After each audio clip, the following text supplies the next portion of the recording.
미국에서는 트럼프 대통령이 올해 가을 학기에 온라인 강의로만 수강하는 이 외국인 유학생의 비자를 취소하고 강제 출국시키겠다고 며칠 전에 발표를 했는데요. 이런 새 이민법 규정을 전격 철회했다.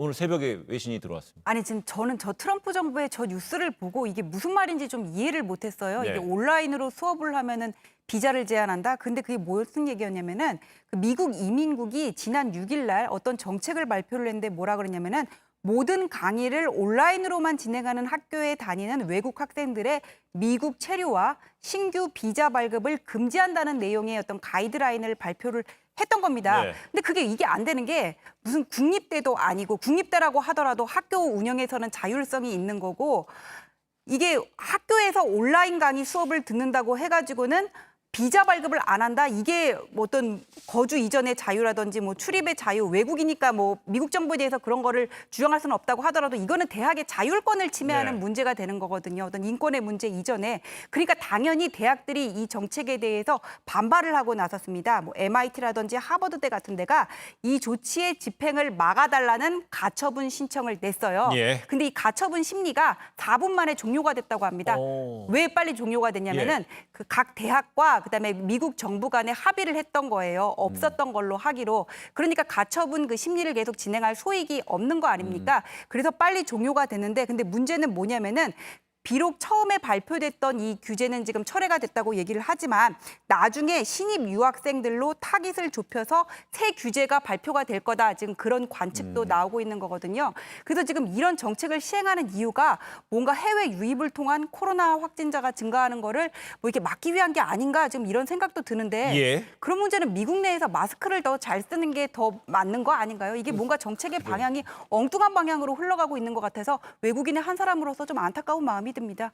아무래도 유학생이 미국 전체 유학생이 100만 명, 그중에 한국 유학생이 한 5만 명 된다 그러니까 우리 유학생들은 가슴이 철렁했었겠어요. 그럴 수밖에 없죠. 그러니까 이제 전제문에서 말씀처럼 기본적으로 학교가 자율적으로 하지만 학교가 할 수 없는 부분이 있습니다. 비자는 정부가 하는 거거든요. 네. 학교가 예를 들면 입학허가서를 내주더라도 우리 학생들도 마찬가지입니다. 입학허가서를 받으면 그걸 가지고 대사관에 가서 비자를 받아야 돼요. 비자를 못 받으면 입국이 안 됩니다. 그러니까 네. 학교에서 아무리 입학허가를 내줘도 또는 뭐 학교에서 계속 이 학생은 우리 학교 학생입니다 증명을 해줘도 정부가 만약 비자를 발급을 안 해버리면요 들어갈 수 있는 상황이 안 돼요. 그러다 네. 보니까 이제 정부는 학교는 그걸 이제 반발을 하는 거죠. 학교는 학생들이 필요하고 특히 유학생들이 필요한 이유가요. 전체 사실 미국 학생들은 대부분 장학금 혜택이라든지 정부가 지원하는 돈이라든지 아니면 뭐 이렇게 그 론이라고 하죠. 잠깐 빌려서 나중에 취업하고 나서 돈을 바꾸는 돈을 갚는 이런 일들이 있을 수 있는데 예. 외국 학생들이 사실은 학교의 재정이 아주 중요한 역할을 해요. 외국인들은 일반 미국 학생들보다 훨씬 등록금도 많이 내거든요. 2배 정도 네. 내기 때문에. 그러니까 미국 학교들은 사실 운영에 상당히 어려움이 있습니다. 외국 학생들이 없으면. 그런 차원에서 본다면 학교 입장에서는 외국 학생이 들어와야 되는 상황이고. 근데 트럼프 대통령이 비자 발급을 안 해주게 되면 아무리 학교가 학생들을 받으려고 해도 그 자체가 안 되는 거예요. 그러니까 결국 이런 부분이 이제 법원에 제소를 하게 된 것이고 법원이 판결을 내리기 전에 이렇게 이제 결정을 내렸는데 트럼프 입장에서도 사실은 학교의 압박이라든지 학교가 운영되기 위해서 경제적인 게 반드시 필요한 상황 아니겠습니까? 네. 그런 상황이라고 하면 외국 학생들이 못 들어오게 하는 것은 학교 운영 자체에 상당히 큰 타격이 되고 그러면 결국 미국 학생들이 더 많은 돈을 내야 돼요, 등록금을. 그런 상황 때문에 결국은 학교 입장에서는 외국 학생의 입국을 막을 수 없는 상황이고 트럼프는 가능한 한 뭐 외국 사람들을 막으면서 본인이 방역을 잘했다고 홍보하고 싶은 마음이 있는지 모르지만 학교 입장에서는 그걸 받아들이기가 상당히 어려운 상황이다. 아마 그런 조치가 취해지지 그럼 않을까 이런 해석도 가능하겠습니다. 예. 그 미국 학교가 개강을 해야 되잖아요. 다음 예, 달에요. 그렇죠. 그렇게 예. 되면 신입생들도 있고 결국 전 세계적으로 지금 비자 심사가 전면적으로 중단된 상태이기 때문에 예.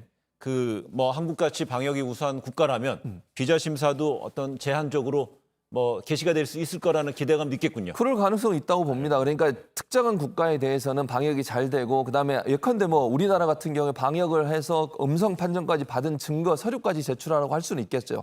그렇다 하더라도 그런 방법을 통해서라도 제가 볼 때는 미국 정부가 비자 발급을 완전히 전면 중단하는 것은 어려울 것이다. 그리고 온라인 수업이든 뭐 대면 수업이든 등록금을 똑같이 내잖아요. 예. 미국 같은 경우에 그런 상황이라고 하면 미 정부가 이것을 무작정 막는 것은 학교 운영에 상당히 큰 타격이 주고요. 그렇게 되면 정부가 또 학교의 운영금을 지원해 줘야 되는 상황이 될 연방 수밖에 재정이 좀 부담된다는 그렇죠. 거군요. 그런 알겠습니다. 상황이기 때문에 제가 볼 때는 어렵지 않겠다는 생각이 듭니다. 알겠습니다. 두 분 말씀 여기까지 듣겠습니다. 고맙습니다. 네.